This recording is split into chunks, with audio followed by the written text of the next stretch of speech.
ప్రయాగ్రాజ్లో జరుగుతున్న మహాకుంభమేళాకు భక్తులు పోటెత్తుతున్నారు. వసంత పంచమిని పురస్కరించుకొని త్రివేణి సంగమంలో అమృత స్నానాలు ఆచరించేందుకు భారీ సంఖ్యలో తరలి వస్తున్నారు.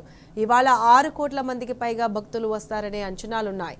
ఈ నేపథ్యంలో మౌని అమావాస్య నాటి తొక్కిసలాట ఘటనను దృష్టిలో పెట్టుకుని పగడ్బందీ ఏర్పాట్లు చేసింది యూపీ సర్కార్. ఇలాంటి అవాంఛనీయ ఘటనలు జరగకుండా చూసేందుకు సీనియర్ ఐఏఎస్ అధికారులను రంగంలోకి దింపింది. తోపులాటలు, తొక్కిసలాటలు, అగ్ని ప్రమాదాలు జరగకుండా జీరో ఎర్రర్ను అమలు చేస్తుంది.